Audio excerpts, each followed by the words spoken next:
Brought to you by NBC bearing, भारताची पहिली bearing उत्पादक। जिल्ह्यातील उभारण्याच्या काही शिष्टमंडळ आहेत तुम्हाला भेटले जातं, तिकडे प्रश्न मांडले जाते, प्रसूतिगृह असतील, पाण्याचा त्या ठिकाणी जी सेवा दिली जाते त्या संदर्भात प्रश्न उपस्थित केले आणि महापालिका वर्षानुवर्ष ही सेवा देण्यापुरतीच फक्त बोलते, परंतु सेवा मिळाली नाही असा आरोप करण्यात येतो। काय स्पष्ट?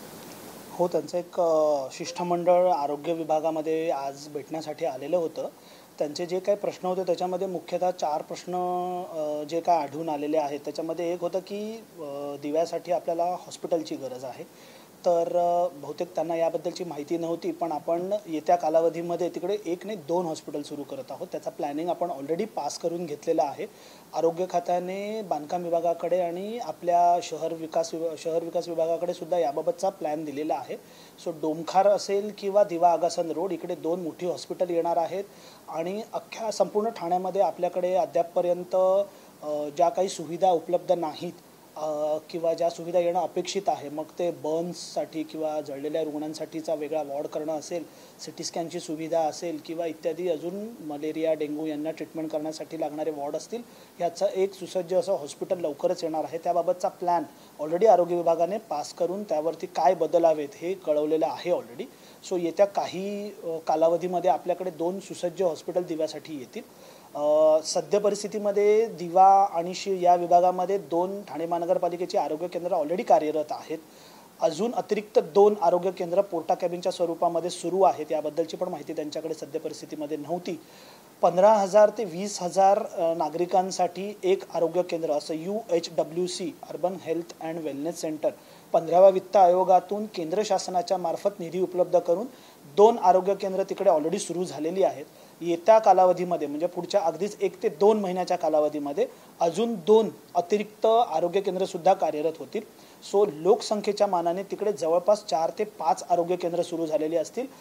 नक्कीच आरोग्य सेवा लोकांपर्यंत पोहोचण्यामध्ये याचा खूप मोठ्या प्रमाणात फायदा होईल। दुसरं त्यांचं म्हणणं असं होतं की तिकडे दिवेकरांसाठी आपल्याला फिरता दवाखाना किंवा ॲम्ब्युलन्सची सोय करण्यात यावी म्हणून। फिरता दवाखाना ठाणे महानगरपालिकेचा आजच्या घडीला सुद्धा सुरू आहे, पण तो तिकडे जाण्याचं बंद झाल्याचं कारण सगळ्यात महत्त्वाचं होतं की ही जी 2 नवीन आरोग्य केंद्र तिकडे सुरू झाली आहेत त्यामुळे आरोग्य सेवेवरचा जो तिकडचा लोड आहे तो बऱ्याचशा प्रमाणात कमी झाला। म्हणून जो फिरता दवाखान्याचं पथक तिकडच्या गावांमध्ये जाऊन सेवा देत होतं ते आपण इतरत्र वळवलेलं आहे। तरीसुद्धा जर तिकडे गरज लागली तर आपण तिकडे सुद्धा फिरत्या दवाखान्याची सोय उपलब्ध करून देऊ शकतो। आपल्याकडे फिरता दवाखाना उपलब्ध आहे, त्याच्यावर औषधं असतील, कर्मचारी असतील, डॉक्टर असतील, हे सुद्धा मोठ्या प्रमाणात उपलब्ध आहेत। कुठल्याही प्रकारची आपल्याकडे कमतरता नाही। तिसरा त्यांचा प्रश्न असा होता की आपला दवाखाना म्हणून जी आपल्याकडे योजना 2019 पासून सुरू आहे त्याच्यामधले काही दवाखाने त्यांच्याकडे बंद झालेत अशी त्यांचं सांगणं होतं।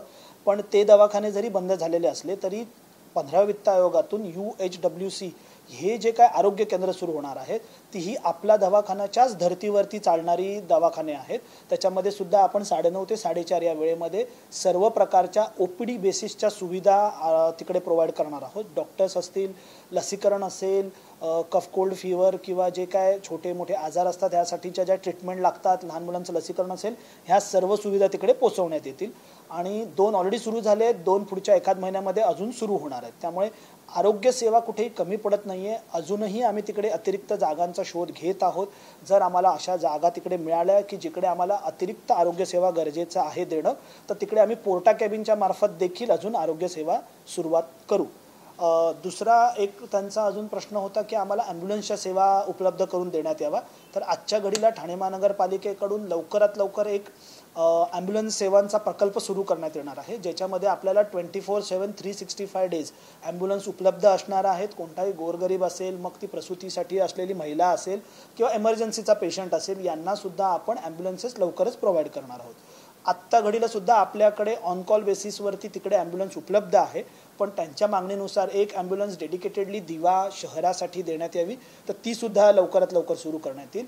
दिवा आणि शीळ प्रभाग समिती अंतर्गत आमचं एक शीळ येथे आरोग्य केंद्र आहे, तिकडे आपण आता 70 लाख रुपये खर्च करून अद्ययावत अशी chest x-ray machine, advanced chest x-ray machine बसवलेली आहे। चेस्ट एक्सरे नाही आहे, त्याच्यामध्ये सगळ्या प्रकारचे एक्सरे होऊ शकतात।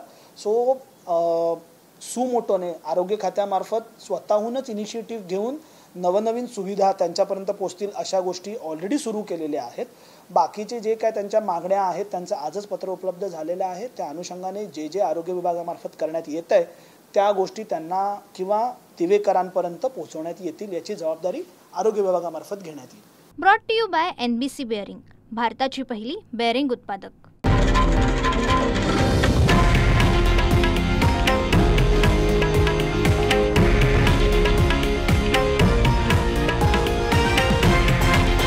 हे आहे देशातील नंबर 1 न्यूज नेटवर्क आणि आपण पाहत आहात TV9 मराठी, एकमेव.